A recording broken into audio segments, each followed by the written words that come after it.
Good afternoon. A very warm welcome to the Conversations program at Art Basel, and hello to our audiences watching online.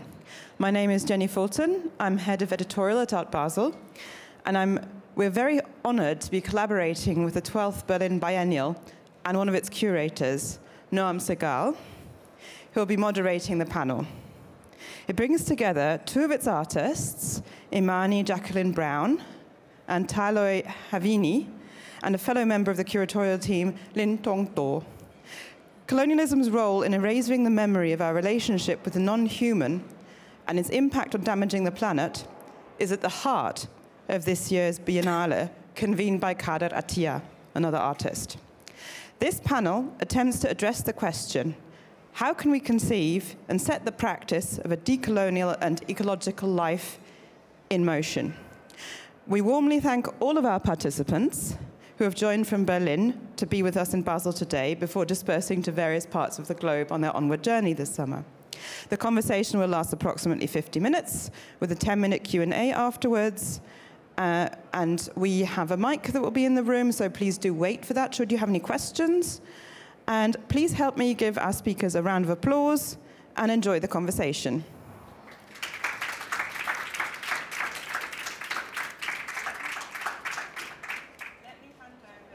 To jump straight into the conversation, and yeah, enjoy. Thank you, Jenny. Thank you everyone for joining us. I want to thank first to Emily Butler and Ariana and Jenny for hosting us, and to the Art Basel team. We're very happy to be here. As Jenny mentioned, this panel will revolve around the main themes of the 12th Berlin Biennale. So I'm just going to introduce the 12th Berlin Biennale very briefly. It's the largest Berlin Biennale up to date. It spans over 6 venues in Berlin. It includes more than 71 artists. The biennial title, still present, is curated by Kader Attia, and with the artistic team that includes myself, Lynn here, Rasha Salti, Anna Pinto, and Marie-Hélène Prairie. The biennial this year is organized around different forms of decolonial strategies. So in that sense, it doesn't only represent different forms of colonialisms, but it also offers an in-depth outlook into decolonial strategies and scenarios of repair. It's organized around main themes that shift between decolonial feminism, decolonial of the arts and restitution, decolonial ecology that we will unpack today, and the decolonial of the digital field. So for this talk, as I said, we will focus on unpacking the geological memory that is part of our everyday lives. The question of memory in relation to the Anthropocene is particularly salient when we look at how the foregoing colonialisms have erased cultural memories and human and inhuman life forms. In this sense, repairing is also a gesture of remembering. So it's not about returning to a pristine, pre-industrial past, but more about the possibility of developing scenarios of repair within the damaged world that we're currently living at. But we're not only looking on those harms, but we're also asking the main question of what is at the end of the decolonial process, and how can we go out of this loophole.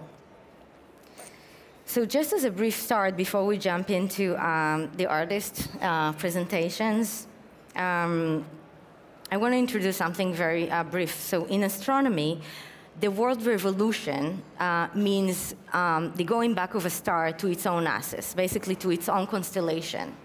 And when we think about revolution in politics and in aesthetics, it actually means to repair something, right? It means to make something better and to move from one situation to the other. But when we think of repair in like part of the Western project, as was described beautifully by Glissant, we think about going back to the place that we were. We think about going back to the broken object, right? With completely repairing those damages and completely making them disappear. So for some, Western thought in particular, right, this idea of repair was stemming from the etymology of the word, the Latin word reparare.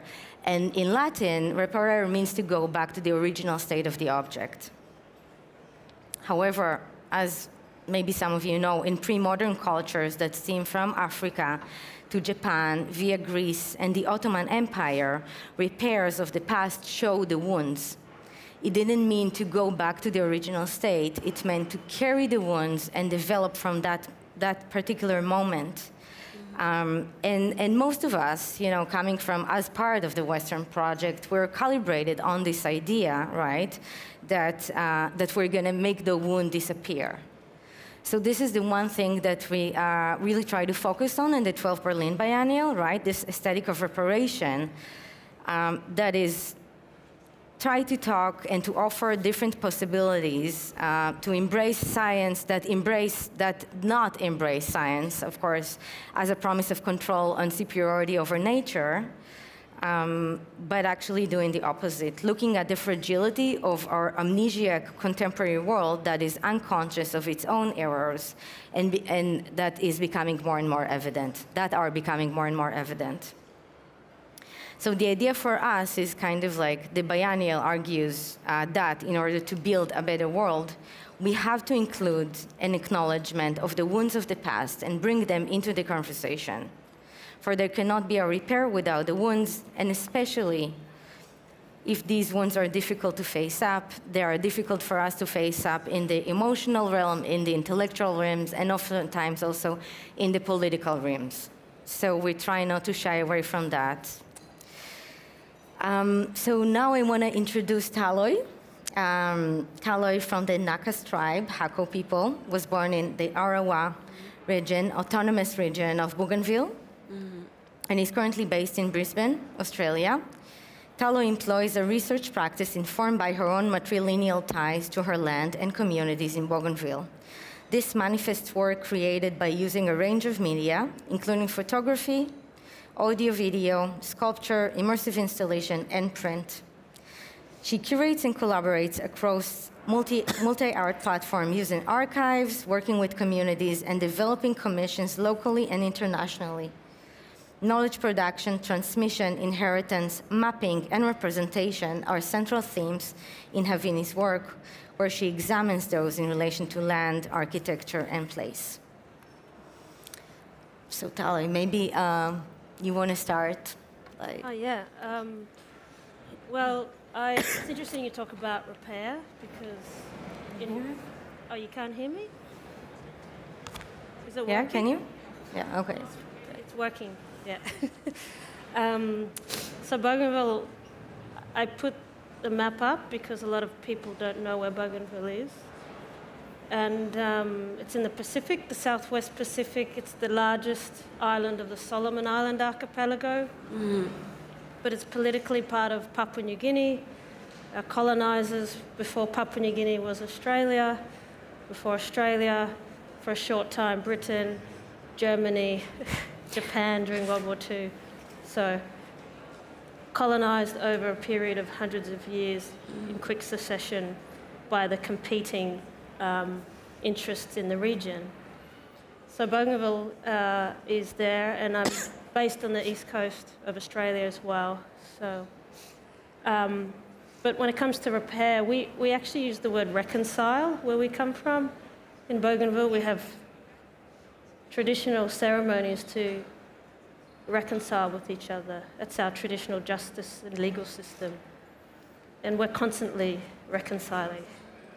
But we're having reconciliations now that go back to first contact with the Germans, actually, because the Germans introduced plantationism, the copra and cocoa plantations. So it's very economical when it comes to this reconciling, you know, of relationships and how that just completely changed how we live. Yep. And then you mentioned to me that Bougainville was discovered by a French, right? A French guy who was called Bougainville, but then it was colonized by the Germans. and then controlled by the Australians, and now it's also in a negotiation to have its own sovereignty, right, within. Yes, 2019, there was a referendum for independence, and we voted 97% in favour of breaking away from Papua New Guinea. But that is yet to be ratified by Papua New Guinea Parliament. You know, so over 30 years of crisis, and then 2005 was the autonomous government. 2019, it's now 2022, it hasn't been passed. It's not the end of the decolonizing process for us, it's actually still happening. I hope you understand that that's a different context in Europe to different context in South Pacific, where the people of Bougainville are still yet to reach sovereignty. So, you know, a lot of my work talks about that because it's very much the present, the past, and all of those layers are right there in our everyday because we haven't yet reached sovereignty. We talked about the relation between sovereignty and environmentalism, right, and how it affects the land. And you mentioned something that I think might be very interesting, like that in the West we see the idea of the environment as something that is very compartmentalized and kind of like differentiated from other systems. But then the way it plays out in indigeneity and where you come from, it's much more, it's connected to trade, it's connected to livelihood, it's connected to community, and it's much wider than just the idea of environment. So maybe you can speak about that, and also, you know, the slides that are talking about the mining. Yeah. Well, I always show that photo, that black and white photo, when I talk about these topics, because that's a woman protesting, and she's pulling up a survey peg from the mining company, the Western Project Mining Company, when it first came in. And you'll notice that's a black and white photo, so it's in the 60s. And then the other photo shows in the 70s, when colour came, you can see the whole mine. That was the largest copper and gold mine in the world at the time. And I put those two together because this photograph was taken by an Australian journalist. It's an Australian mining company, and as a native policeman taking her. So you can already see in one image the power relations that Papua New Guinea had already had its own police force, defence force. Australia, colonial, gave Papua New Guinea their independence. They said, right, this mining is going to fund the country. So, yeah, I just find it interesting because they, meaning Australia, saw that the women protesting was just a token, and they just went ahead anyway and did it. And you can see the map, the huge expanse of the environment, the tailings, they just completely desecrated whole mountain ranges and pushed all the tailings down into the Pacific Ocean. And then what is also super interesting that you mentioned that I find so inspiring, the landowners are mostly women. Yeah, so that's why the photo is there, is because women, the land goes through the women. It's a matrilineal society, and what was considered token isn't, because what actually eventuated in the 80s, the Bougainvillean rebel army was the first case in the world to stop a mining company from operating. These indigenous people mobilized, took up arms, and yeah, the men with the women said, no, you can't take our land. So it comes back to this idea around environment. For Bougainville people, it's not just a landscape, it's not the sea, it's not the trees, it's not environment, it's their whole life, you know. It's economic, we're economic people. And this is what I find ridiculous, that the West or sees that Indigenous people are not economic, you know. And so this mining project really brought that to the world attention. Yeah. Maybe we can speak about your work from 2018-2019, Habitat, and we'll show a short fragments on, but maybe you'd like to introduce it a little bit. Yeah, so I decided, growing up in that mining town and having to go to Australia as a political exile, and then my parents going back to Bougainville, my father working for the new government, my mother works with the women's groups. What I found was a big lack was Bougainville perspectives about our history. Because, you know, a lot of anthropology, historians, political scientists, economists, but not very much is told from the perspective of a landowner, right? So Habitat, I call the work Habitat as a way to sort of universally in any language, we all know what that means. It's where we live. It's how we... our relationship to place. And so they are long-form, multi-perspective journeys of documenting that place of Bougainville. And so there's 3-channel here. There's an excerpt as well. I've started in 2016, and I just keep documenting the same areas. So this is part of it. Yeah.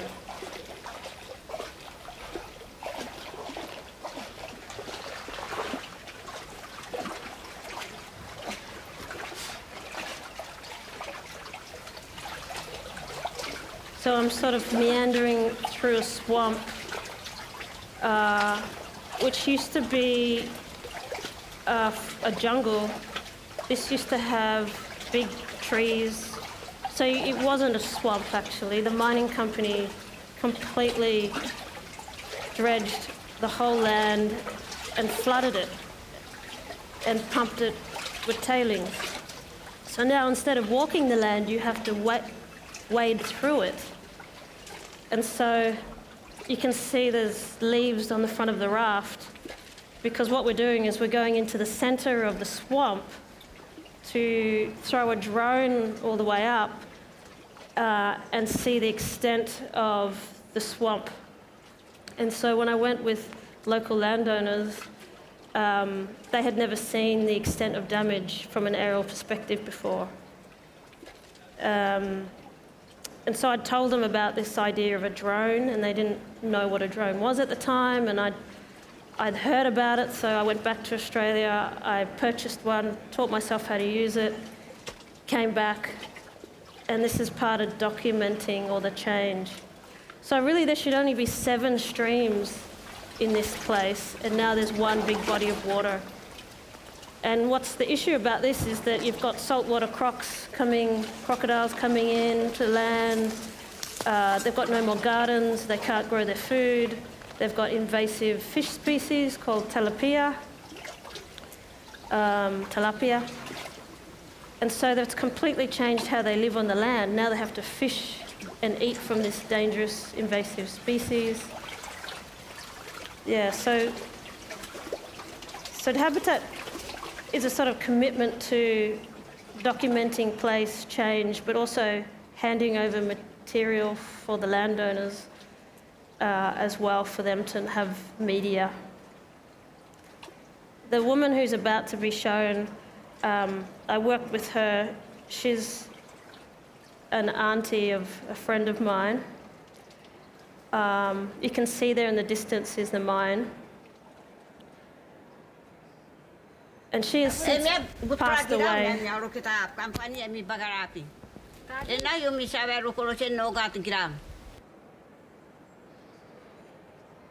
So that's Lucy. She's an elder and she's since passed away. But she told her whole story as a landowner there. And it's quite sad because the whole time that we were documenting, she was seeking compensation from the mining company for the damage that had been done.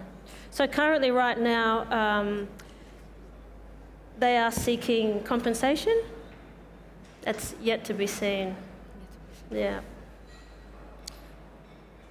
Just because we don't have enough time, I guess, time is always like slowly running out. Maybe we can jump to the Berlin Biennale work. Sure. And then we can go back to questions about the mind, because it's highly interesting also how you mentioned that those negotiations are taking place today, that capitalism really invaded, and of course, really invaded the conversation that's, you know, from all backgrounds and okay, it doesn't move for some reason. Yay. So yeah, I hope we can go back to this later, but maybe you can talk about your project for the Berlin Biennale and the currency. Yeah, so the Bedoana work here is, Bedoana is a form of currency in Bougainville, or in Buka. In other parts of Bougainville, it's called something else, but it's broadly termed shell money. So it was a form of currency used among Pacific Islanders. And rather than be money, like a transaction that we know today, or a fixed price that changes, it was really all about relationships. So who can trade with who, and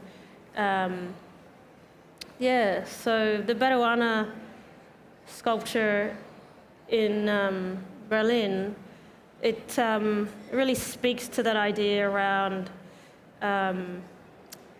who can trade, you know, and the other thing is that I've been visiting German collections here, which collected during the early period, and they have a lot of this shell money in their collections. So it's kind of interesting that during the imperial colonial time, they were taking our currency, knowing it was valuable, but putting it in their collections as well, in museum collections. So when I go to a museum here in Europe and I see things from my island, I'm seeing our treasures. So it's interesting, not only taking resources or land, but taking our cultural, social, economic symbols of wealth, basically, you know, even though it's not considered money in the West. So this idea around value is what fascinates me. And so what these are thousands of porcelain and earthenware discs made and ground by hand, and then they have holes in them, and it's strung on one continuous wire. If you go to the next slide, you can see the scale, actually. And it's funny because I think when I first made this work, people didn't know that I was in the room, and I'd look at it, they'd look at the label, they'd say, how is this money? Because the title is Bedoana, and in brackets it's shell money. And I kind of love that people question what is, that this can't be money, you know, especially in the time where there's talking about Bitcoin and all these other, now we're cashless society, right? Yeah. But this is object-based, and this was used for trade.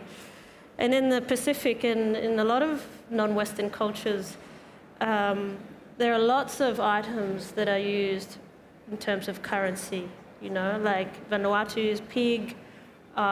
We have textiles that are used as currency. So it's looking at different forms of like conceptual ideas around wealth, and that these are very much still held today. Yeah, it's amazing and crazy and mind-boggling to see how those objects were kind of like hijacked, but were also kind of like emptied out of their any energetic or kind of like exchange-based context. Right. I'm going to jump over these, and I apologize to my audience, but maybe before we start with Imani's presentation, I want to introduce you more lengthily. Imani Jacqueline Brown is an artist, activist, and researcher from New Orleans. Her work investigates the continuum of extractivism, which spans from settler colonial genocide and slavery to fossil fuel production, as well as gentrification and police corporate impunity. In exposing the layers of violence and resistance that compromise the foundations of U.S. society, Imani opens up to imagine a path to ecological reparations. Imani makes videos, organizes public actions, delivers testimony to organs of the US nations, occupies billboards, writes polemics, performs lectures, and uses counter-cartographic strategies to unravel the spatial logic used by colonial corporate agents to make geography, unmake communities, and break Earth geology. So, Imani, we would love to hear from you. Would you like me to start with a file first? Please. Yeah. So we're going to watch a short segment from Imani's work at the Berlin Biennale. Some histories are cast in the light of a falling star that extinguishes the dinosaurs and gives rise to the dawn of capitalists. Strange beasts that develop tools to segregate existence from itself and put us to work against our own interests. They drill 10,000 feet and 65 million years deep into subterranean oceans, black of soil and oil, life and death. Powers too great for the tool bearers to wield. They raise colonies of primordial bacteria from their slumber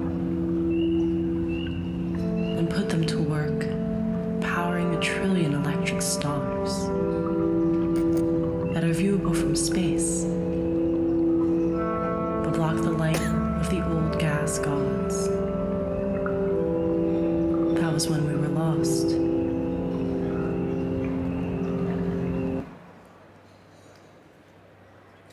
Thank you, Noam. Thank you. The story dominating the news today is one of increasing economic precarity. Surging interest rates, skyrocketing costs of living, drive up wealth disparity, even in the wealthy so-called Western world. In London, where I'm now based, desperate mothers resort to stealing baby formula. In Berlin, from whence I just traveled via night train, bottled water costs €6.50.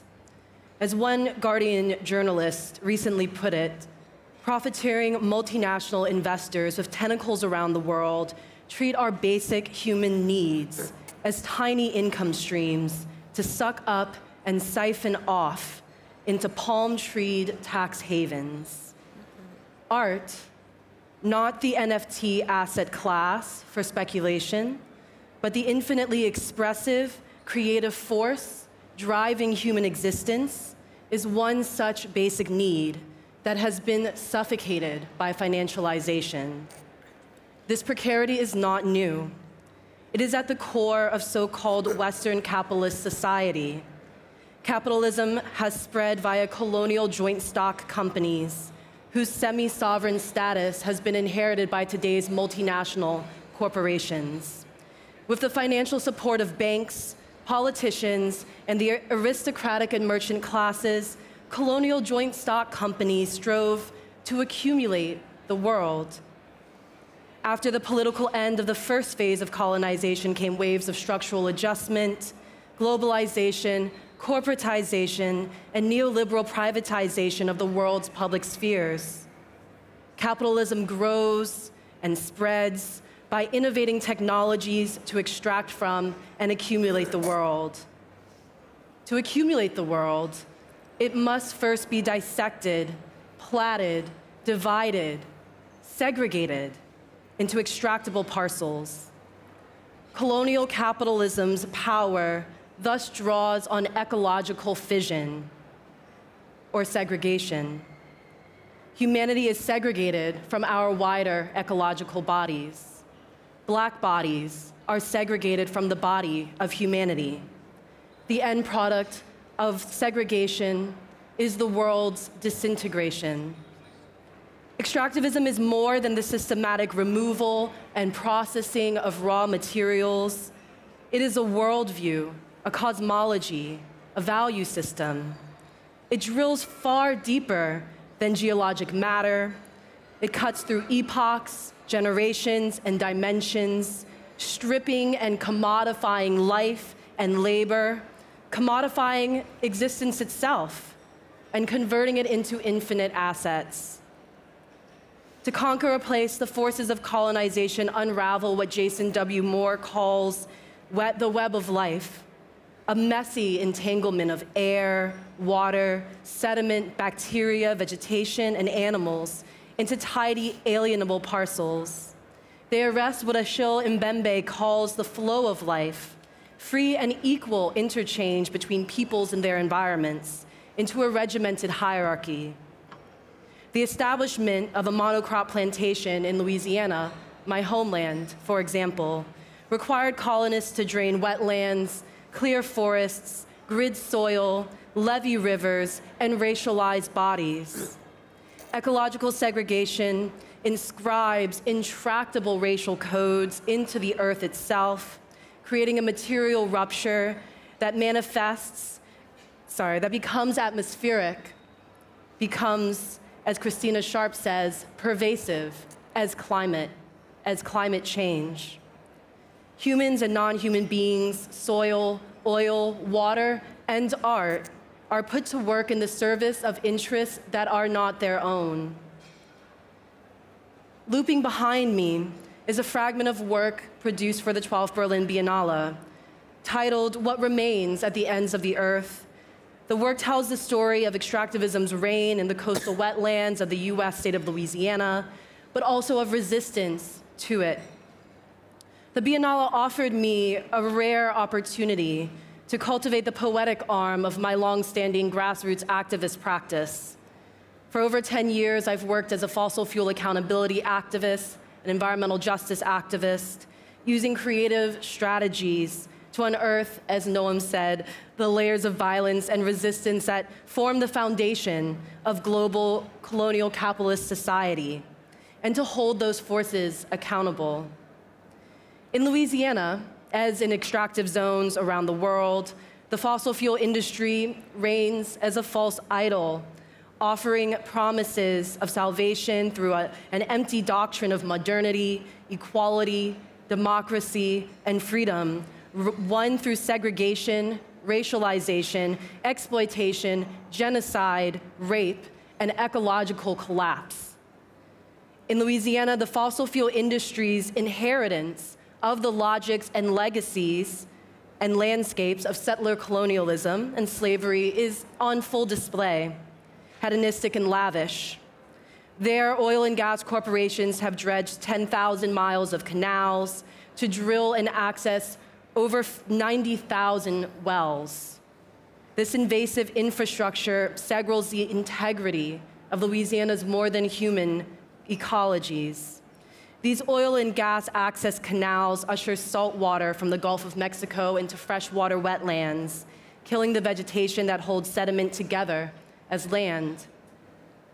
Since the 1930s, 2,000 square miles of our fragile coastal wetlands have disintegrated into the sea. These canals also function as hurricane highways that funnel the storm surges of hurricanes such as Katrina, Laura, Ida, and so on and so forth into the Gulf, ever more frequently and more powerfully due to climate change. These storm surges are funneled into majority Black communities. The 90,000 wells connect through 50,000 miles of pipeline to a region known today by industrialists as the petrochemical corridor. But this region was formerly known to the world as plantation country. Louisiana once hosted the largest slave market in North America. Each plant, refinery, tank farm occupies the footprints of several formerly slave-powered sugarcane plantations. When slavery was abolished, more than 500 such plantations straddled the Mississippi River.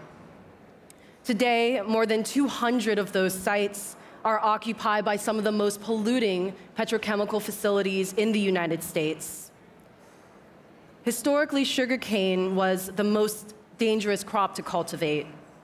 To accommodate a negative demographic growth rate among the enslaved population, each plantation established at least one and sometimes as many as 3 cemeteries to hold the remains of the deceased enslaved population. Today, as the fossil fuel industry grows and spreads, new refineries crush those remains. Sharing property lines with these facilities today are majority Black communities who trace their ancestry to those people who were formerly enslaved on the same grounds they now make their homes. Residents of these districts breathe some of the most toxic air in the country and bear some of the highest risks of cancer, along with a wide variety of other serious health ailments. Activists with the local organization Rise St. James have thus renamed their homeland Death Alley. In their own government's plan to redesignate their majority Black community as so-called existing residential, future industrial, the plan reminisces about the era of so-called luxurious living and delightful ease when acres of land were counted by thousands and slaves by hundreds. In extractive zones in Louisiana, as in global South communities around the world, environmental degradation and cancer risk, death, and destruction are revealed as the byproducts of colonial capitalism. The lines and points in the animation behind me are drawn from data sets from the Louisiana Department of Natural Resources. I sorted through them for over 2 years, organizing them by company, which has never been done before. It's generally easier for destruction to go unnamed. In the aftermath of Hurricane Katrina, the activists and lawyers of the oil and gas accountability movement sought to sue the corporations responsible for the wetland erosion that amplified Katrina's wrath. To win the PR war, these companies have sprinkled trickle-down philanthropy onto the public sphere. In Louisiana, nearly every institution of art, science, and education receives a small amount of funding from fossil fuel corporations. Through my research, I learned that Chevron Corporation, which merged with Texaco in 2001, is one of the most prolific extractors of oil and gas in my state. It is therefore no surprise that their logos have spread across New Orleans' civic sphere, like Katrina's florets of black mold spread across our walls. In contrast to the few thousands of dollars used to purchase a social license to operate, Chevron has extracted unimaginable quantities of wealth. In one study, I roughly calculated that the company and its predecessors had extracted over $27 billion worth of oil from a sample of 250 wells over a 20-year period. By comparing this amount to the 90,000 wells operating by over 100 companies in Louisiana's wetlands across a 90-year period, we can begin to glean the massive scam perpetrated against Louisiana and the world at large. Don't we deserve to know the price tag placed on the loss of our planet? Chevron and other oil and gas companies must be made to reveal their profits. I have built a web platform that uses corporate logos to plot the locations of wells permitted from the 1930s and have updated those old records to account for corporate mergers and successions of carbon majors. The logos of Chevron, Shell, BP, ExxonMobil, and others that stain the facades of institutions are placed back where they belong, as footprints on the ecologies that they have disintegrated, as flags marking the world that they have conquered and destroyed. I wanted to show videos from this platform today to speak truth to the financial powers that converge here in Basel, but after much debate with myself and with others, I decided to withhold these images. I'm not so naive as to believe the messaging of art washing. I know that wealth is hostile to free speech.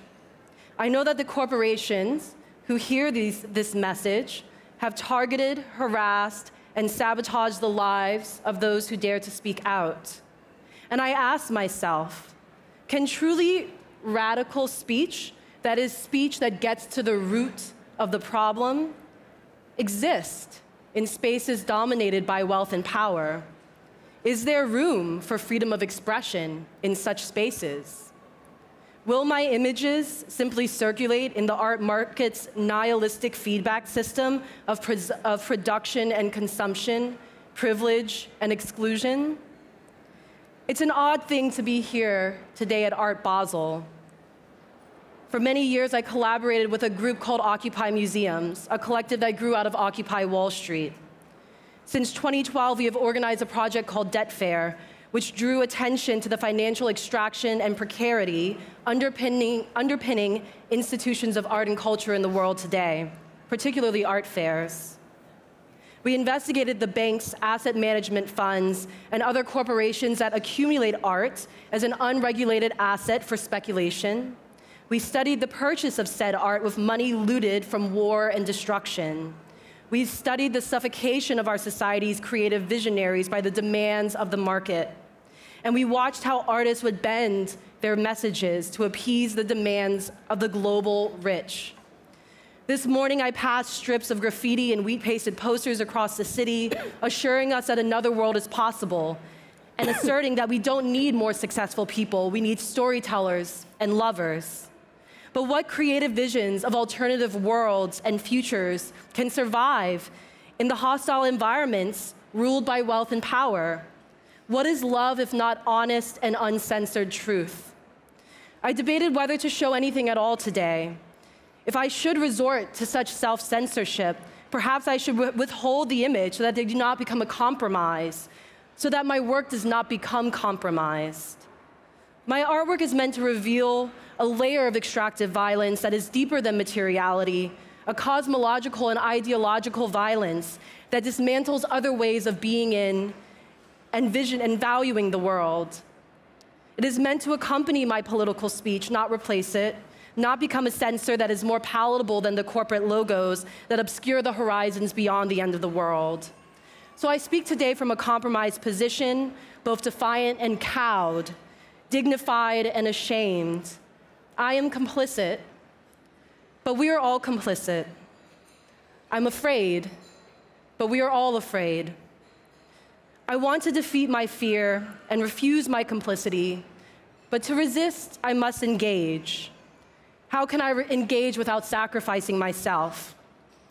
I decided to show work because we need to see the cosmologies we have followed to the ends of the earth so that we can turn our backs and find new guiding stars together. I need your help. We need your help. It is not enough for artists to stand up and resist when those with wealth and power stare and do nothing. What if we were to refuse the undying paradigm of the colonial zoo together? What if we were to refuse the doctrine of financialization to foster the alternative visions we all need and cannot survive without? The only viable resistance is ecological, meaning it is collective. The only repair is revaluation and reintegration. All of us in this fight together. Ashe. Thank you, Imani. Thank you so much.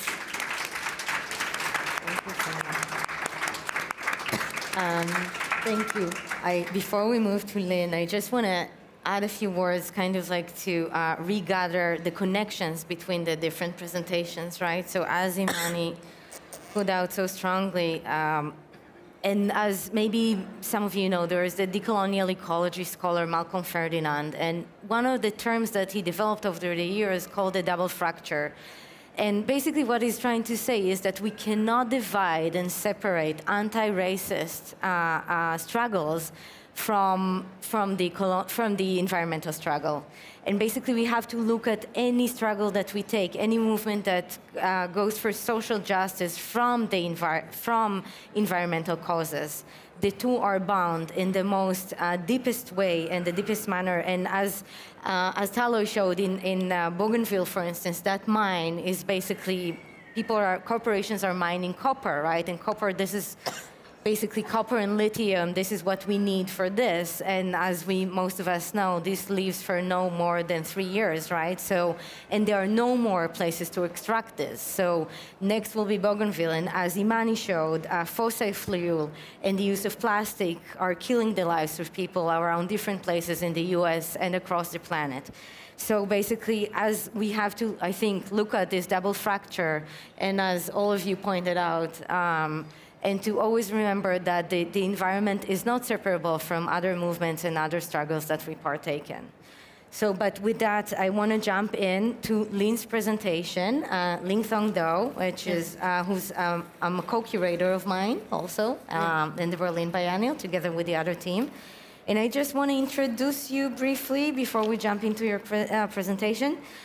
Lin studied art history at the Vietnam University of Fine Art, which used to be the formerly École Supérieure de l'Indochine, in Hanoi, Vietnam, and contemporary arts of Asia and Africa at SOAS University in London, UK.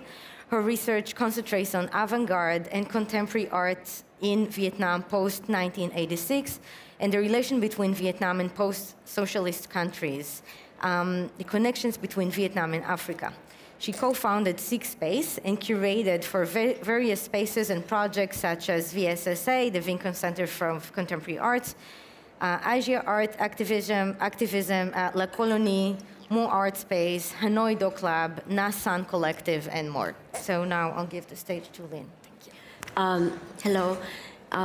Yeah, sorry. So today my voice is not so good. So I'm just going to say really quickly and going to show a short film about one of my projects.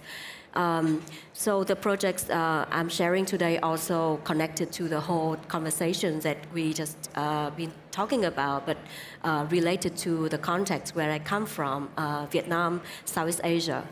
This project was initiated and developed since 2018 and running over like from 2019 until 2020.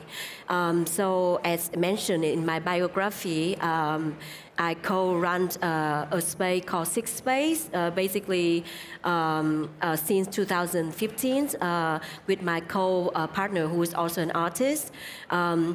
I mean, in a context that in Vietnam, where most of other like culture and art institutions, especially in contemporary arts, are like all run by Western institutions such as like the Goethe Institute, British Council, or like the Alliance Française. So our space exists as like an independent space, artist focus, and we did a lot of like community programs and a lot of discursive discussion because that what we feel that is lacking, especially in the even at the moment from like the art school in my country. We don't have like contemporary art or art theory education at all. So yeah, so all of this is like a platform first for us to gather and learn ourselves, and then inviting not only artists and creative, but also people from different disciplines to come and like yeah.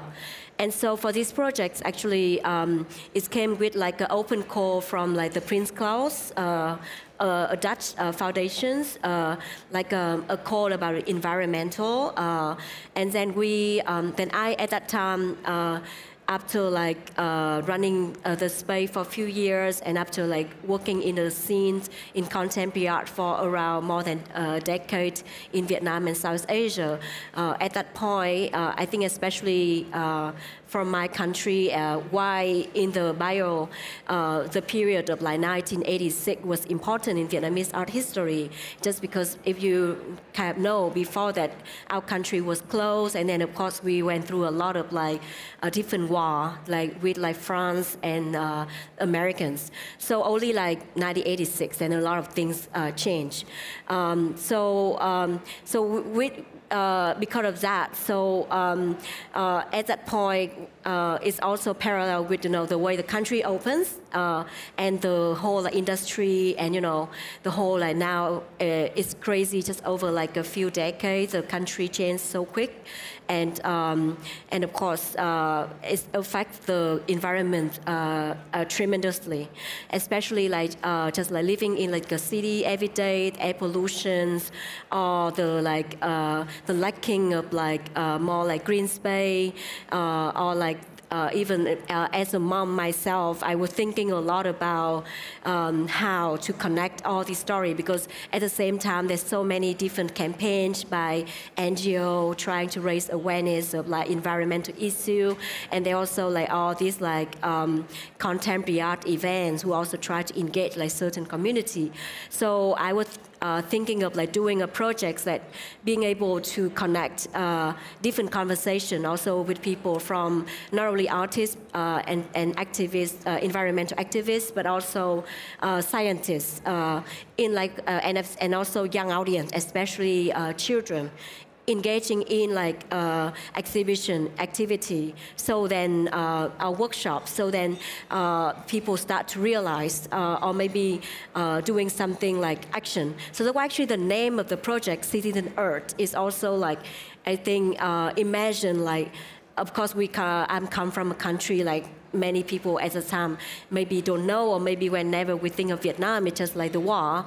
But then I think at the same time, being a part of this globalized world, we connect digitally, and also we connected because of this global, economy, that actually we can claim ourselves to be also citizen Earth. So we are a citizen Earth of this Earth, and we all have the responsibility to act by each of our own way to contribute and to make a small difference. So for this project originally, because of that, so actually it's not only one final exhibition. It was supposed to be a series of different events, and so all from 2019 to 2020, we organized different series of public events, and it's also happened at not just art or culture venues. So for example, one of the workshops we did, we organized completely public space. Is so in my city there's a very important river which have even historically is also important for agriculture, but of course now it changed because of everything is more industrialized. So we also use that one of a small land between these river, which normally used to be abandoned, and also a lot of people, homeless people living there, as one of the venue to doing some workshop with an artist who have a really keen interest to research different kind of soil, and also going to different ethnic indigenous community groups from my country to learn about how the soil and what does it mean, not only in terms of culturally and historically, but also to use that in order to make his work, because he also refused to because even on canvas is also something we learn through the Western education, something like that. Yeah. So then you we also mentioned that it was in the university that was a French university originally, right? And you worked also on the curriculum, the architecture. Maybe you can talk about the different decolonial strategies that you undertake, but also maybe it's worth mentioning that in the Berlin Biennale there are many, there is a representation for different diasporic Vietnamese communities. Yeah. So maybe just because we're running out of time, maybe you can talk about those two issues, and then we'll address a few questions from the audience. So. So that actually, beside all this activity and when you mentioned about this French colonial, so the final space for the exhibition that I was thinking of, actually, I also chose a very historical venue, which was the first university that the French opened in Indochine, which is former Vietnam, Cambodia, Laos at that moment. It's called Indochine University. So that school was basically this whole idea of the the West, bringing like knowledge of scientific and of like enlightenment of art and music to the country. So in the architecture itself, there's like a huge painting of this French artist whose name is Victor Tardieu, who's then later become like the headmaster, like the director of the Indochine École des Beaux-Arts Fine Art University of Indochine. And then also like this museum of the natural history, with all the objects of like dinosaur and everything, which also coming from the same ideology from the university and the museum from France, and also a museum of like botanical, which also when the French scientists arrived to Vietnam, they collect all these objects and start to study. So then I invite artists, in total we have 6 artists to the venue, and then they work like in different like sizes, specific location inside the university to create work response to such a thing. For example, one artist, she working with the botanical museum, working with all this collection of like the sample of plants, and then coming from her own research, like the idea of like floral decoration came to Vietnam, South Indochine, actually with the French, because before that, basically. The local people, they just like using simple flower, but not like going to like try to shape and like try to change the way how flower should look. That is actually a very violent process. So she doing looking at a lot of video from YouTube about how people making flowers, and then she create like a series of drawings of all this action, because it actually does look really like violence. And then the work will exhibit together with all the plant sample originally from the French scientists who in the museum collections.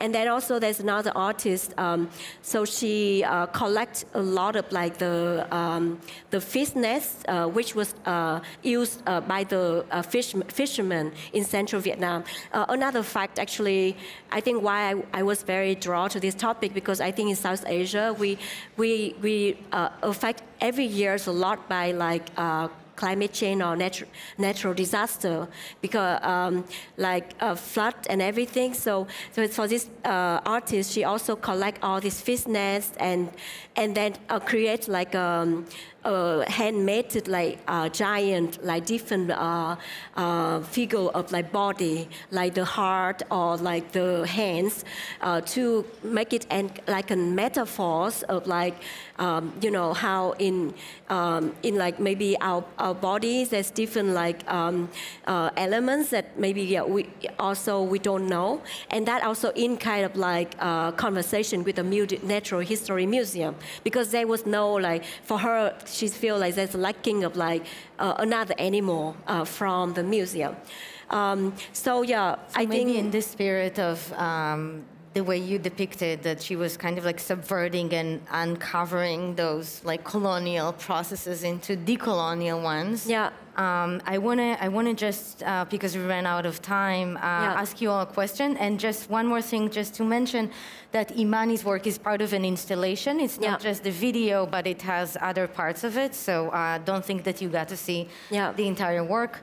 But then I want to ask all of you, with what kind of justice can we hope for in those various geographies we discussed about that we and you can act in, but that will play out also in the economic, the social, and the legal terrain?